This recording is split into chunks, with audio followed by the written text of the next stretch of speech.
Welcome to Lynn Cullen Live, talk radio without the static. Email your questions and comments to lynn@pghcitypaper.com. And now your host, Lynn Cullen.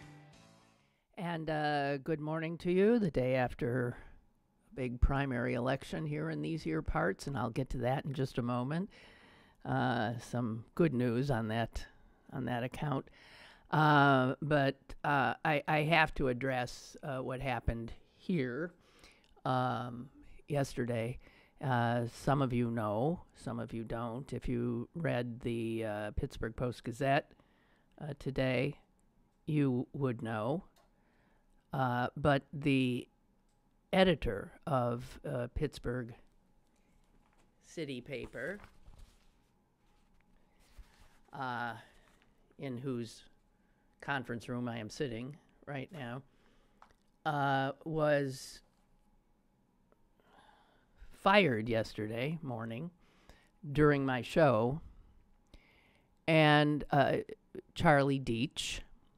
Charlie's been with the paper for a long, long time. He's a stand-up, honorable journalist, a good man.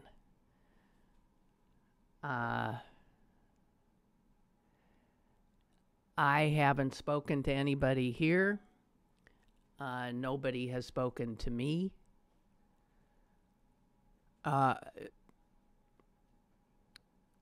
Charlie says that was given no real reason for his firing, and in fact, the statement by the owners of this paper, which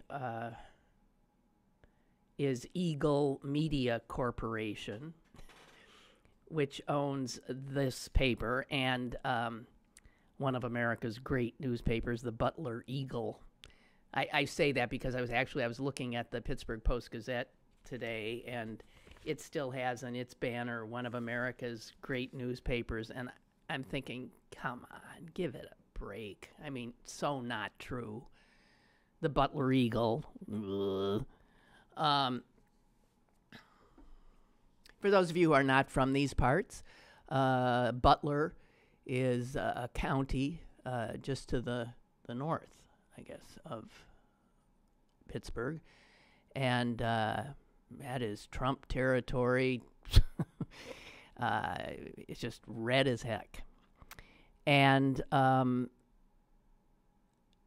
as I suspect the owners of this paper are. So they didn't buy Pittsburgh City Paper, which is the most liberal newspaper in Pittsburgh.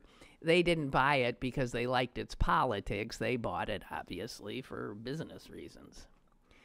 But I think it's been very difficult for them to own a publication that has editorial content that they are so inalterably in opposition to. But it was their decision, right? I don't know.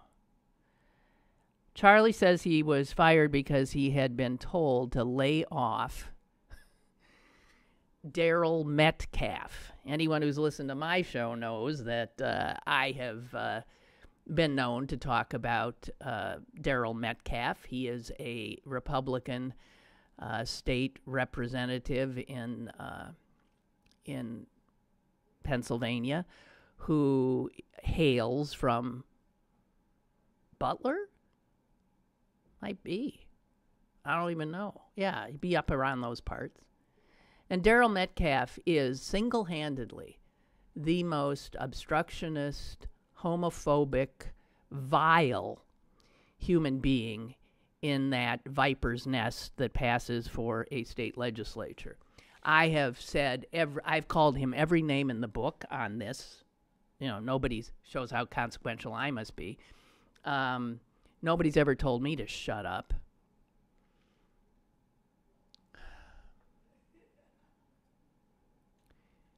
I was thinking actually the other day that, you know, if Amazon doesn't come here, which I'm hoping for, that it doesn't. That if Amazon doesn't come here, one of the reasons could well be because they have been very straightforward about the fact that having protections for gays, transgender people in the law is very important to them in terms of where they'll decide to place their headquarters.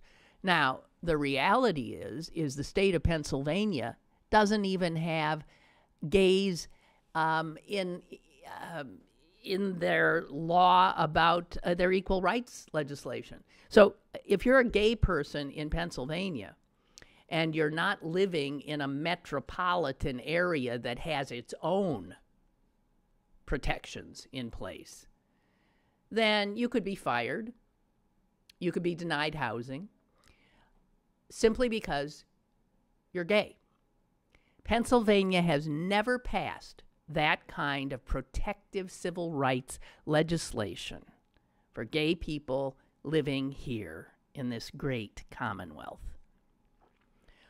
The main reason it has never passed is Darrell Metcalfe, because he chairs the committee. He is a very powerful person. The legislature in Pennsylvania, overwhelmingly Republican, and he, by virtue of his tenure, is very powerful and heads very powerful committees. Forgive me for not knowing the exact name of the committee. And he has bragged about the fact that he sees his job as stopping any bill that the Democrats put forward. He simply, nothing ever gets out of committee. And if you look at what is holding Pennsylvania back, of course, it's more than one man. But if there was one man to be credited, I think Darrell Metcalfe would definitely be in the running, the top 3 or 4. So I was just thinking that really, if Amazon says to Pittsburgh, nah, one of the big reasons could be because they said they don't want to be in a state that is so backward that it might prevent them from hiring the best people, some of whom, Darrell, are, as he says, homosexuals.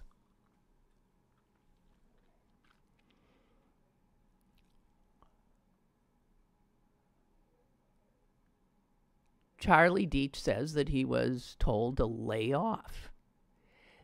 That, in fact, he was told that Darrell Metcalfe was a client of the, I'm not clear about this, the publisher?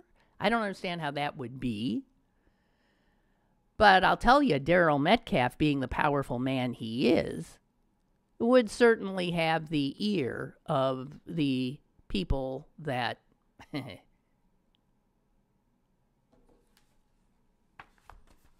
own this now.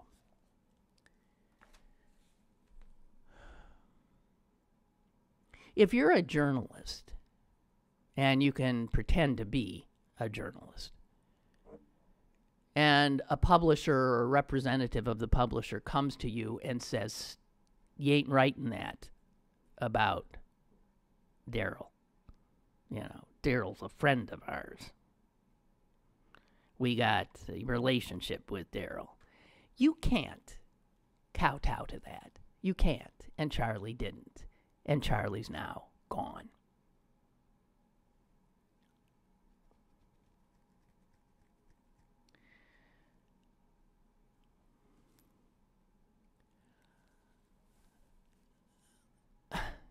If speaking ill of Darrell Metcalfe is something that you can't do around here, then I'm as good as gone too, right? Because I will continue to speak ill of Darrell Metcalfe. And I will continue to be true to the journalistic ethics that I have learned throughout my career.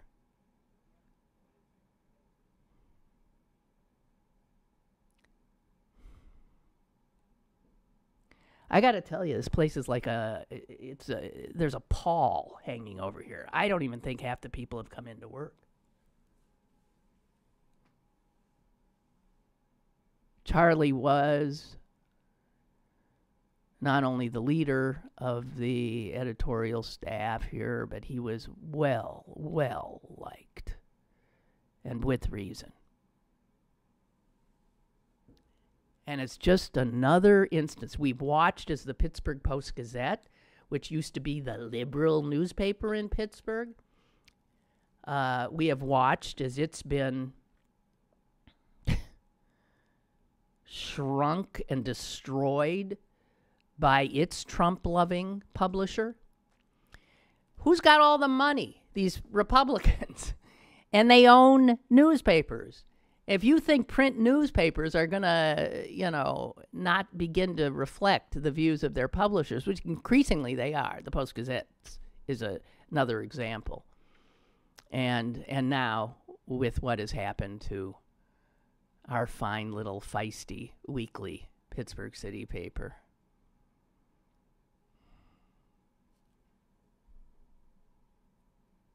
I don't know. So I'm on a day when I expected to be happy because of the Democratic insurgencies that we saw in yesterday's election, triumphant.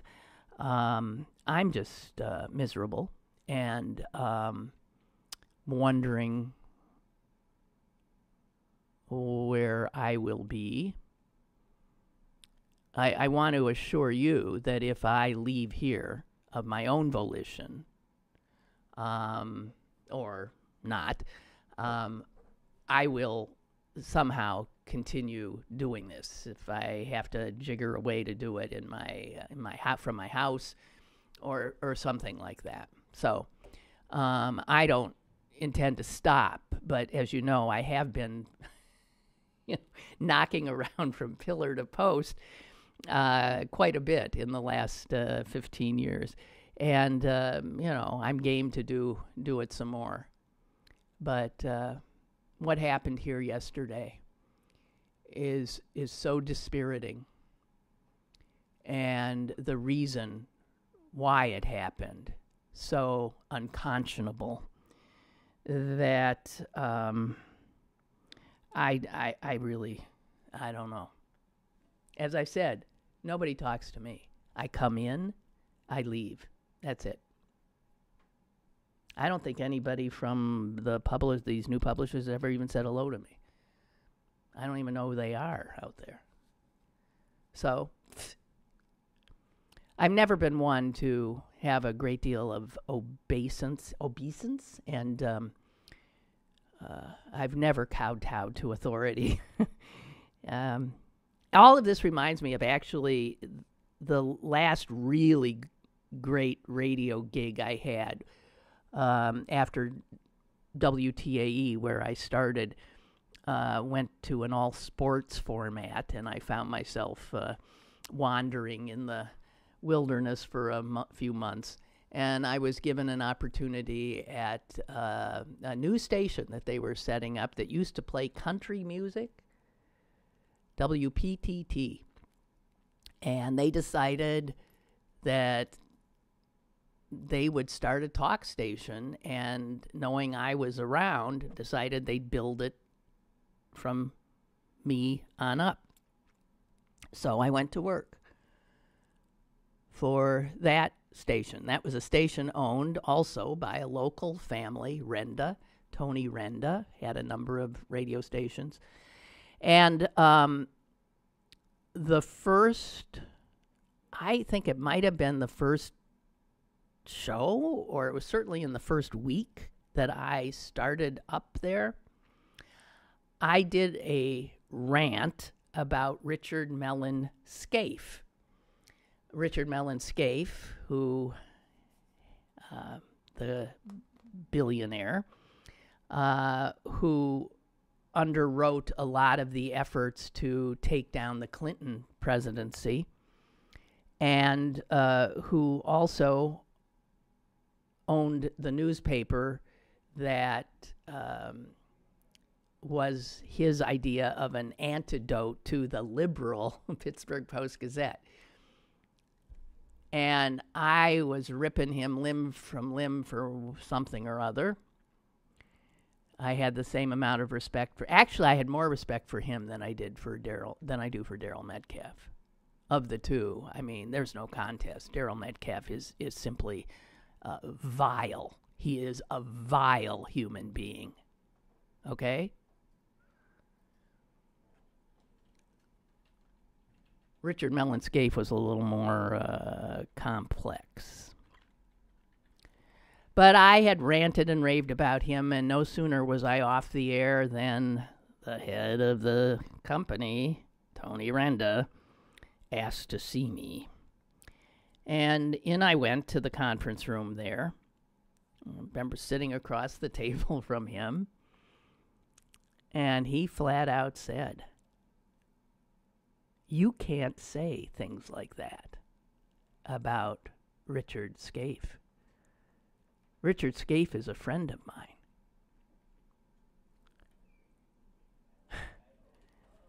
And I mean, I had been working there for like no more than a week.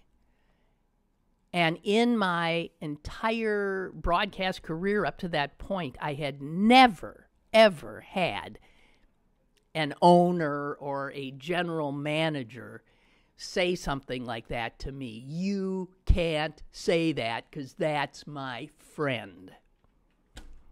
And I was taken aback. And I said, "Well, then I can't work here. Then that's just not the way it works.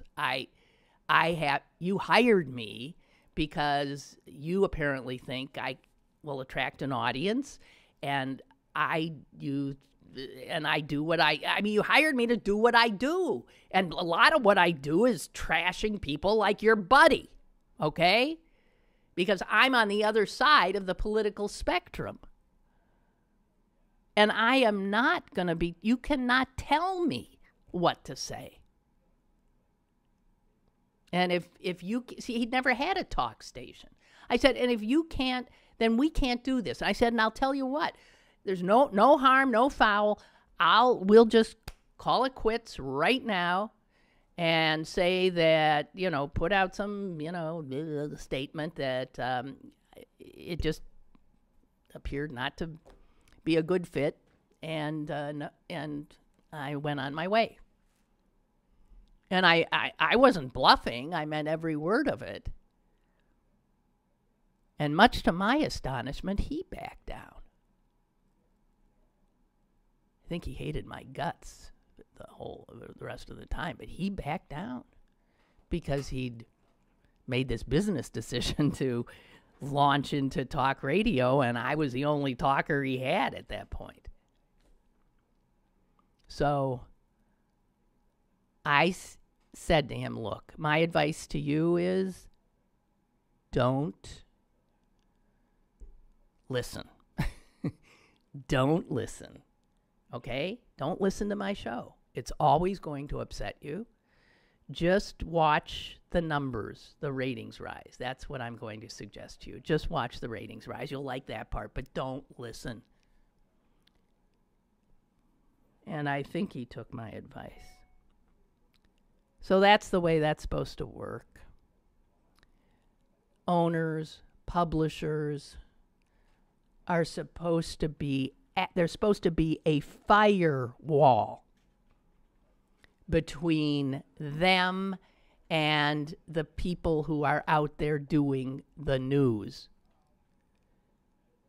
And what happened here yesterday was a breach of that wall. And as I said, I don't know.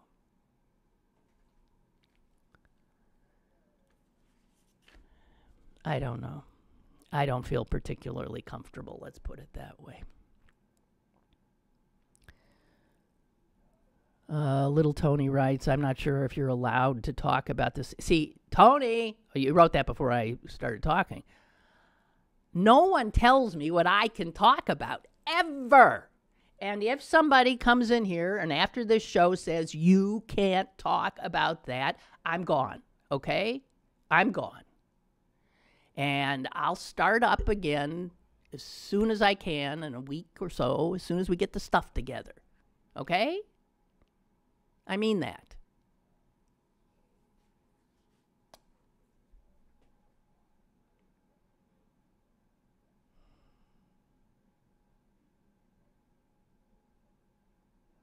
This is part of what's happening to our country right now.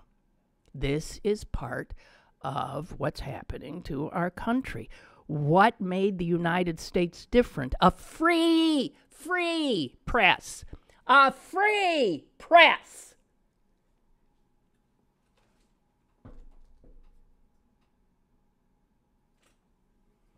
And it's not a free press if journalists are told what they can cover, what they can say. So if I'm not here tomorrow, I got to tell you something. I will be back very soon. I made that promise to my producer here, and I'm making it to you. Not kidding. Okay? Anyway, back to Tony. Lynn, I'm not sure if you're allowed to talk about the subject, but since yesterday, I think Pittsburgh City Paper has lost all credibility. And to lose it for a cause like Metcalf is beyond ridiculous. Not to mention just a poor business decision. A lot of people who actually read the city paper are very pissed. What the heck were they thinking? I am really hoping that this does not affect what you can say on your show. Wishing Charlie all the best, as do I. A good man who stood by his principles. Yes. We cannot allow. See, if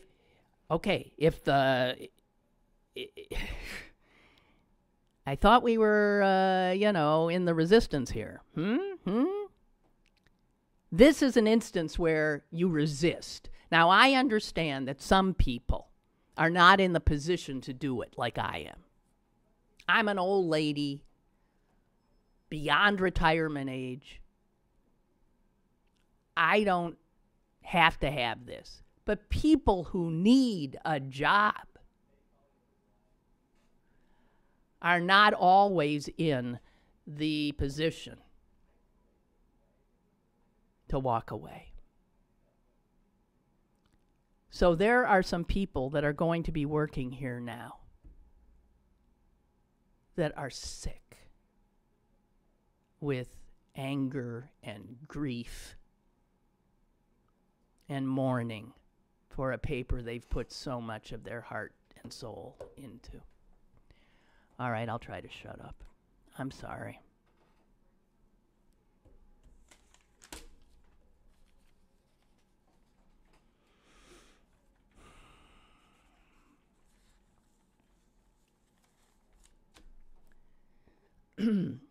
So yesterday I was telling you, vote woman, vote women, vote women, vote women. You did.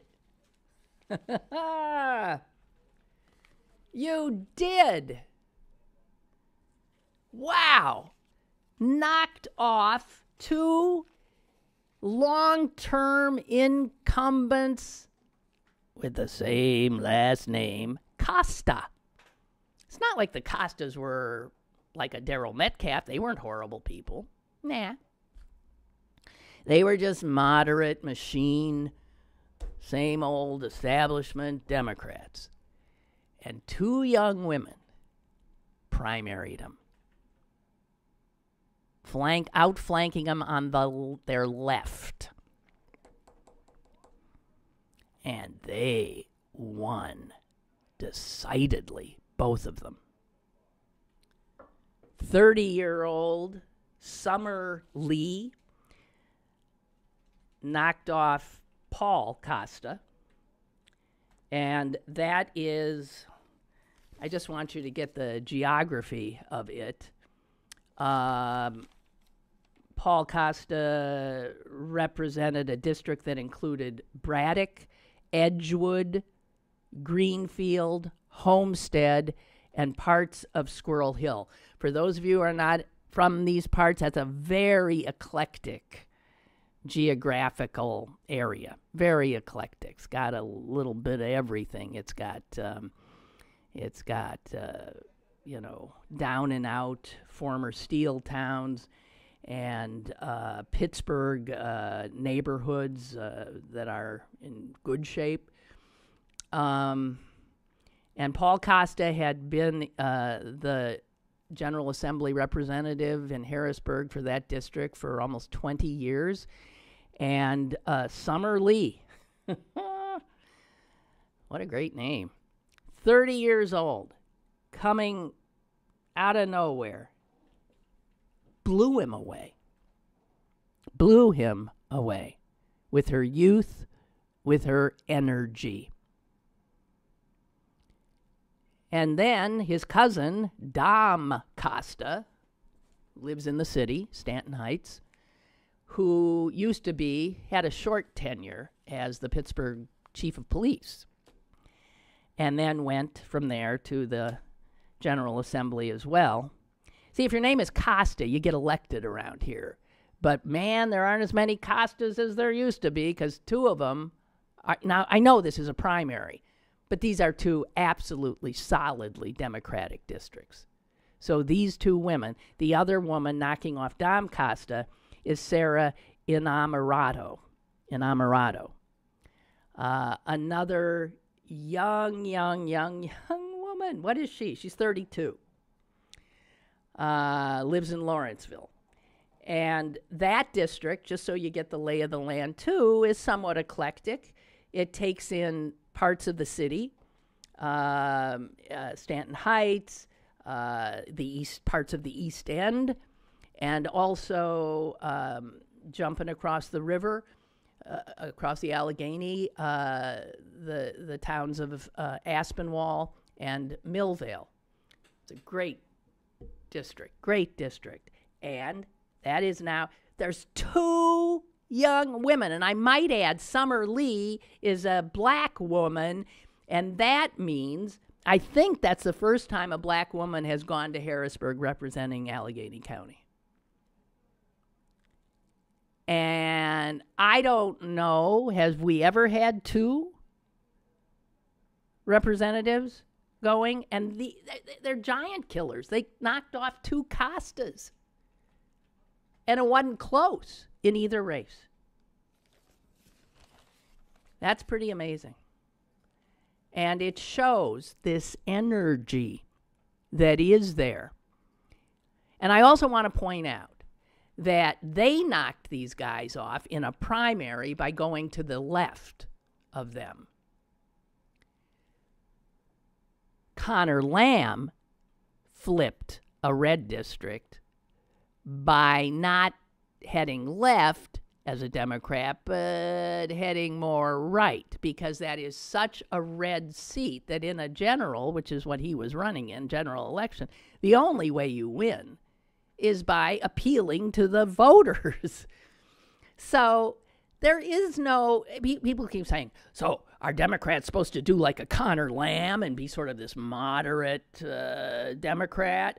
Or are they supposed to do like Summer Lee and be like, endorsed by the Democratic Socialists? I mean, is that what you're supposed to do? It depends, right? The idea here is to win. Simple as that. The idea is to win. We want Democrats in Harrisburg, and we want more women. And these two were not the only women that won yesterday. It's just wonderful.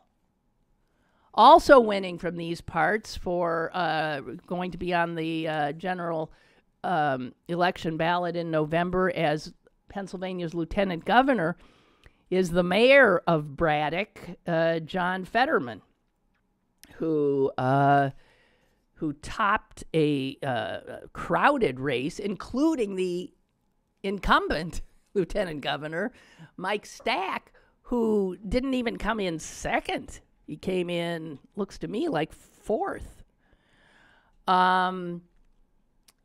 So if you're an office, and these are Democrats, so if you're an office holder, the three people I just talked about getting knocked out here, three white guys, are Democrats. The wave that is coming will knock off not just Republicans, it's knocking off entrenched incumbents because we want people who listen to us, who are going to shake things up, change things, right? So, boy, Fetterman, 6'8", bald-headed and tattooed. Can you imagine him as essentially the vice president of Pennsylvania? The lieutenant governor doesn't have shit to do. He's supposed to preside over the state senate. Man, I like that idea. The state senate is overwhelmingly Republican. So you imagine this 6'8" tattooed, bald-headed, bearded, frightening-looking human being sitting there glaring at all these I just love the optics of it. Not that I'm so crazy about Fetterman for reasons that many of you know. He also chairs the Board of Pardons. That'll be good. And obviously, if anything happens to the governor, he becomes the governor.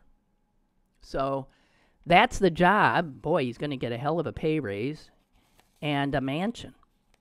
That's bullshit. That's bullshit. Why should the taxpayers provide a mansion for the lieutenant governor who doesn't have to do much of anything? I mean, that's ridiculous. Why do we do that? I'm asking.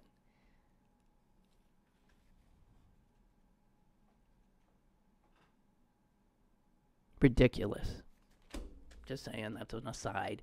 And this creep, Lou Barletta, won the Republican primary yesterday to run against Senator Bob Casey. Barletta is a creep. Barletta's an awful person. He's afraid of immigrants. He was an anti-immigrant politician before Donald Trump ever came on the scene.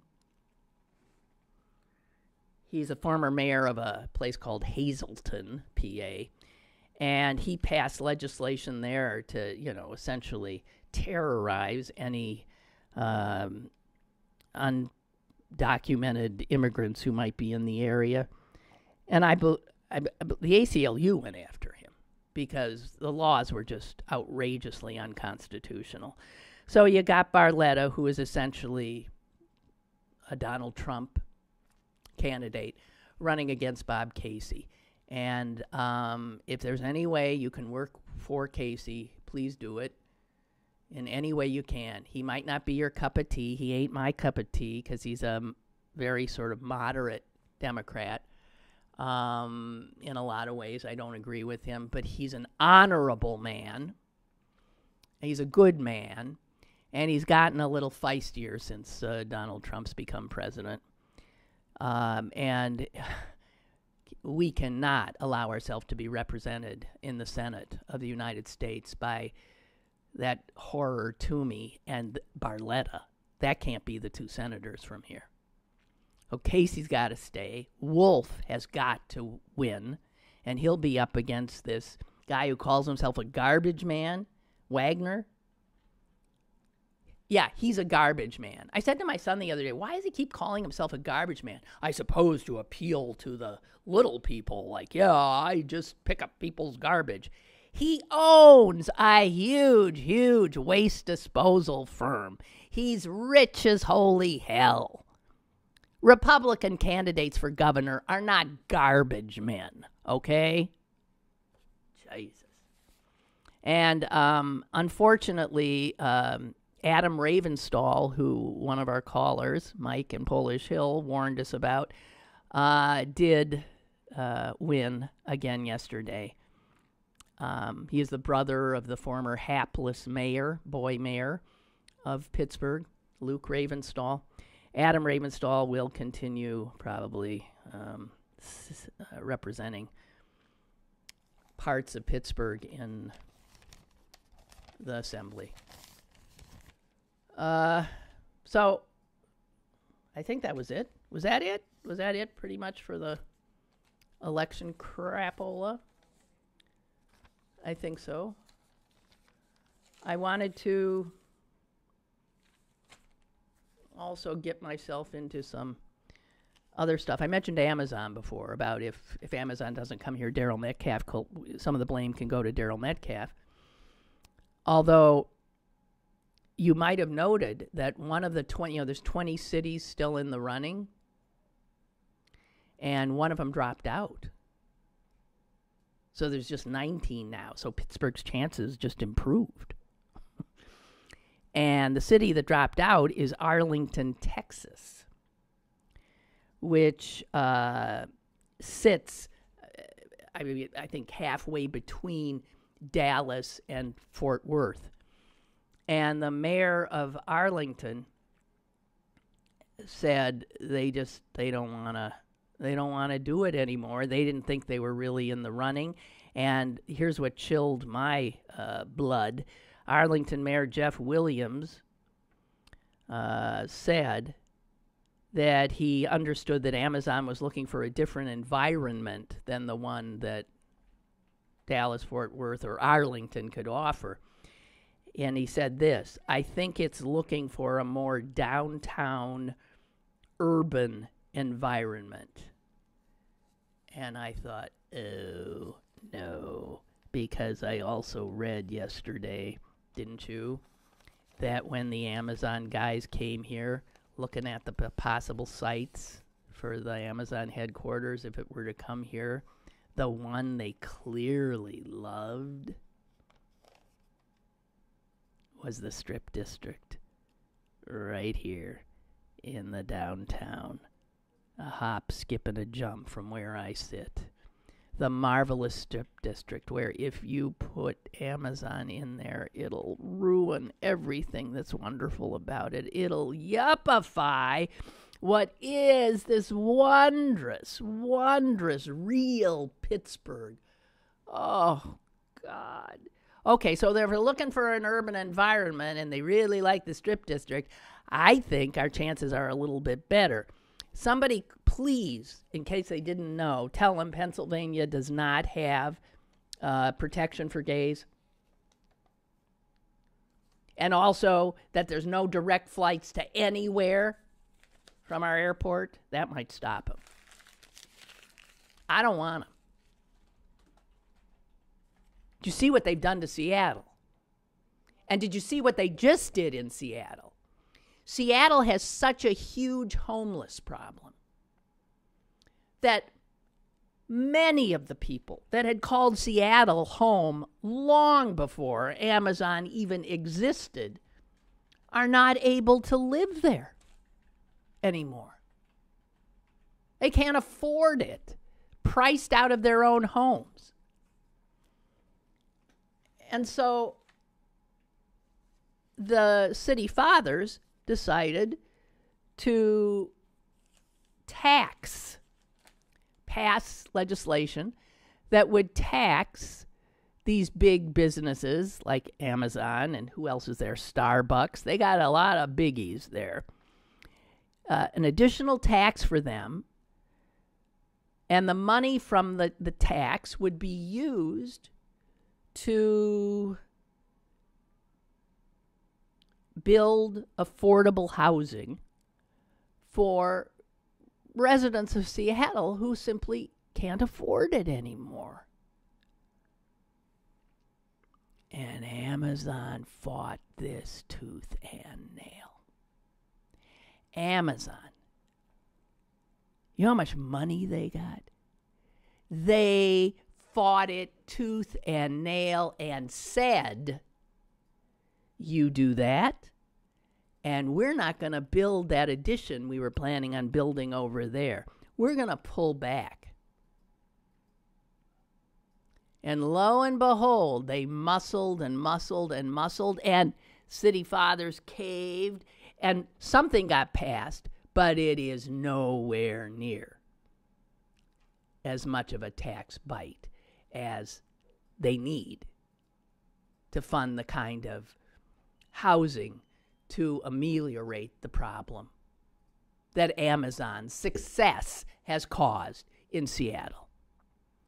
That same thing will play out here if it were to come here. Make no mistake. And Amazon is not some benevolent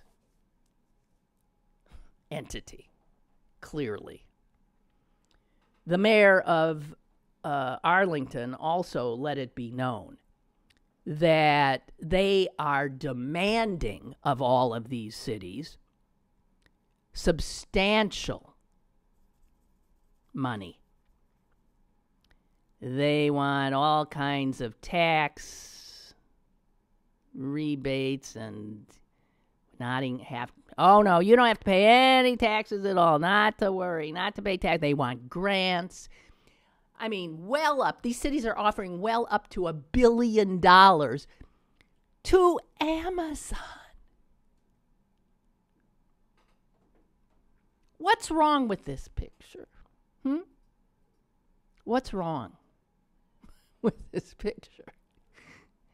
Amazon, the richest effing company in the country.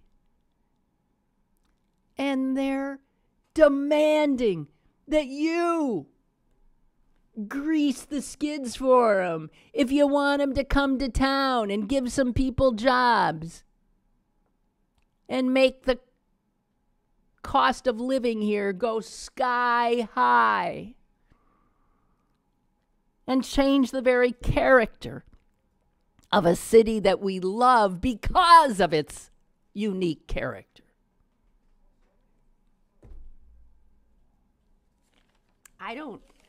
I just don't get it. I don't get it. I seriously don't get it.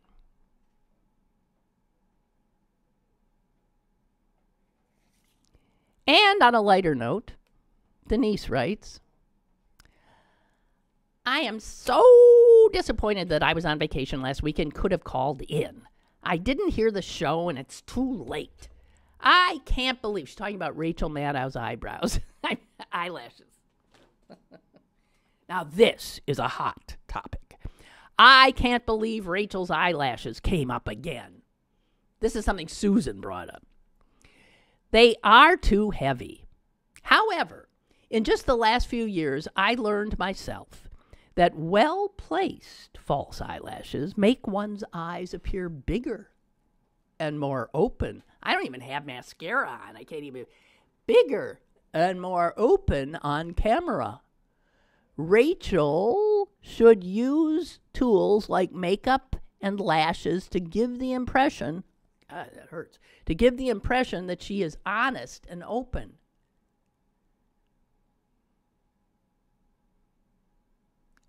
Look, my eyes are like, I don't look honest and open? I don't? Do I look honest and open now? Okay. I know I'm giving you a hard time, Denise, but let me. It's too much fun. Give the impression she's honest and open, a quality that is displayed by an open-eyed look. I'm sure you're probably right about this in terms of human psychology. I'm sure you're right. In addition to that, and here's where, wow, I thought, whoa. In addition to that, I believe all of those people on TV, men and women both, have an obligation to look the best they can when they come into my living room. I watch TV, not listen. I want what I see to be as visually appealing as possible. I accept that not everyone is beautiful, but they should try to look as attractive as they can on TV. Let's face it. We want to believe that Rachel has the job she does because she's a genius and talented. But she is also beautiful. Not all, but most people who have a show are attractive. So I disagree with Susan and you on this. And anytime I'm going to be taking an important picture, I'm adding some false eyelashes. No kidding. Without them, my eyes look closed. Mine always do too in photos. Because when I smile, they close. I mean, the smile, yeah, makes it. But, okay. Wow, Denise, you said a mouthful here. As I said, you're probably right about the more open your eyes are, the more you're perceived as honest.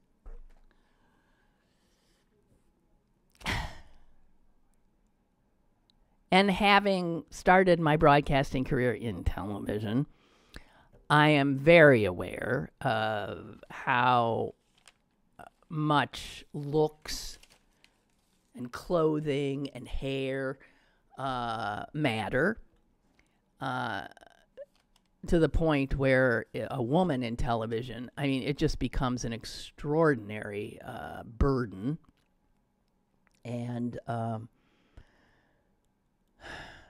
I often look at like TV news or the cable news and how one woman it's gotten worse and worse. Almost every woman is like a beauty queen. I mean, really, look at them.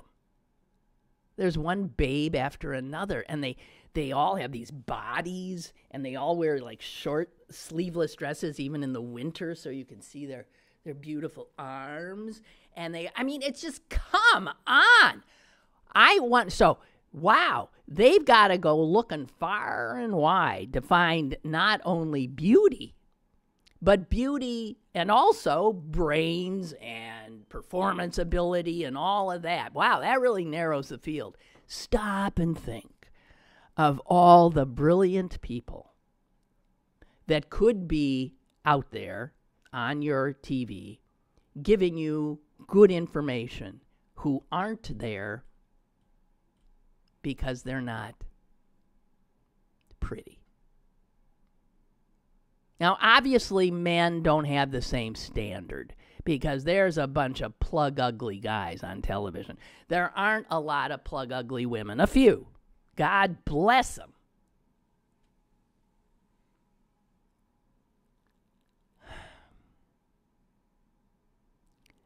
I've never worn a false eyelash in my life.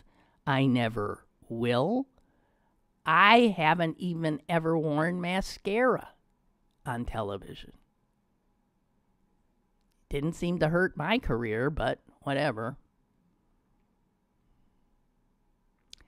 And just the idea that Rachel Maddow would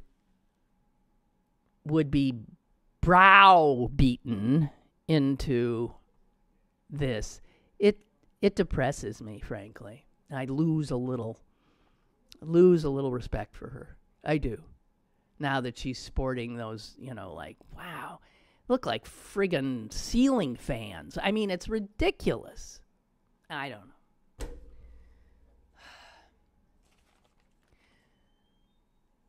So I haven't talked all of it. So Kim Jong-un is all of a sudden back to his old self. I'm so thrilled.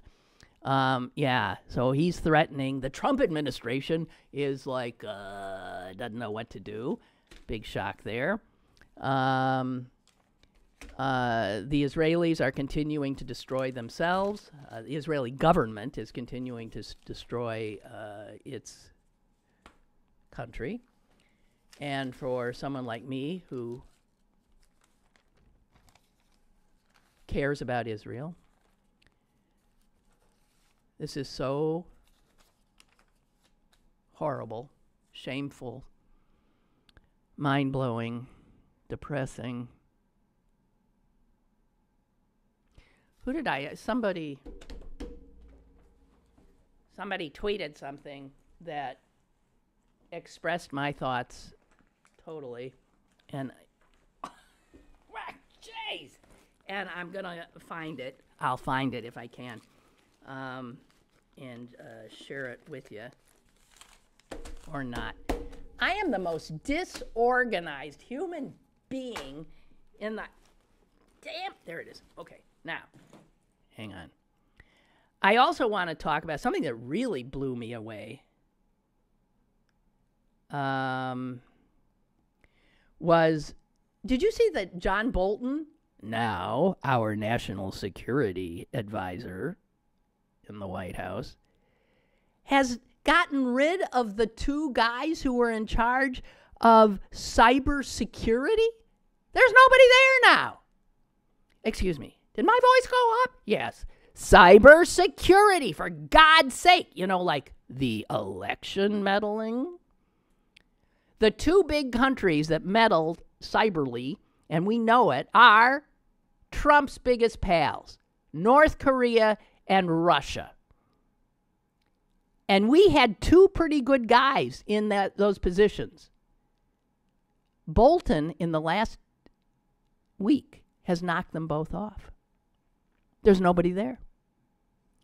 And they're actually saying, we don't need them. Bolton has said, these jobs are no longer considered necessary. Meanwhile, cybersecurity experts, members of Congress in both parties, beg to differ. Their response was pretty much, WTF? Are you kidding me? Just 2 years ago, a commission set up said they thought that a cybersecurity chief should be like right next to the president now, that's how important it was. And Bolton's gotten rid of both of them. Which means that for the election coming up, don't expect that your vote will necessarily count. We already know that the Russians targeted the voting systems in over 20 states. You think they've stopped working on that since the last election? No. But Trump, you really have to wonder sometimes, who's he working for? Who's he working for? Increasingly, everything he does, the only way, if you didn't know anything, you would say, well, that guy's working for Russia. That guy's working for China. That guy's working for North Korea. He sure as hell ain't working to secure the United States of America. We have a call. Hi, caller. Hello? Yeah, sorry to lash out at you, but okay. you guys have been talking about Rachel Maddow's eyelashes. Mm-hmm. Yeah? Hello? Yeah, I'm here. And so I thought to myself, are they fake? So I did a Google search. And just one article mentions her eyelashes. It's a article in the Washington Post about fake eyelashes and, yeah, female stars and celebrities and news anchors. And here's what it says about Rachel Maddow. It's in brackets. Rachel Maddow once let a reporter tug on her eyelashes just to prove that they were real. They're not. So it's possible she just has really long eyelashes. But you take a look at Rachel Maddow last year. Long eyelashes with more mascara this year can make them appear to be longer. The article is actually from last year. It's from April 2017. Sort of like Ted. Yeah, that's the only article I found. And I'm one of those people who doesn't watch Rachel Maddow. I don't either. Usually online, I'm like listening and doing something else. Yeah. Yeah. Well, I don't know, but I never paid attention. But I finally saw her relatively recently after Susan had gone on her tirade, and man, her lashes look so heavy. It's a wonder that she can even open her eyes. I'm not kidding. I was looking at that. I watched her show too after the first time she yeah? said, yeah, she does have really thick looking eyelashes, her eyes, But to me, Rachel looks best when she's that nerd that goes on Colbert, yeah, with her jeans and her big old glasses. Yes, that's when she looks best. She should just, exactly, wear her glasses and be real. I absolutely agree with you. But those eyelashes look so bizarre. Then, okay, if it's not fake, if those actually are her lashes and she's just putting 20 pounds of mascara on, oh, God. Stop it! Okay? What's really interesting is what all I thought about when the little thing that you read about, people wanting their eyes to look bigger. Poor Asian women. Why? You know what I mean? Oh, because they have. Well, because they're talking about how it makes you look more alive and more happy. Yeah. And, makes your eyes look wider open and all this kind of good stuff. Well, so you don't think there's some? That's a Western. It's a Western idea. Exactly, Yeah, that's why a lot of Asian women are freaked out, and they have surgery to open their eyes. This is the kind of crap that women get constantly. Never mind. I hear you. Okay. Goodbye. Thank goodness for Jordan, for Michael Jordan. He made bald cool when I was losing my hair. So. God bless him then. Yep. Thanks, Clarence. Right. Okay. You're welcome. Thank you. Thank you. Bye. I just want to quickly do I know we have another caller. Hang on 1 second. I just want to do this tweet that I said everything I feel about Israel and what's happening right now. It's from a guy named Ali Rizvi. And he said, Israel always enjoyed near unconditional bipartisan support from Republicans and Democrats. And now Netanyahu has made Israel a partisan issue, torpedoing half of its support in the United States. And then he goes on to say the biggest victims of Hamas are Palestinians.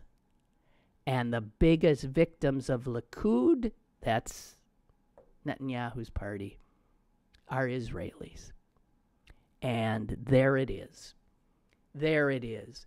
Both the Palestinians and the Israelis are ill served by their so-called leaders. It is so depressing. So unbelievably depressing. Hamas is vile.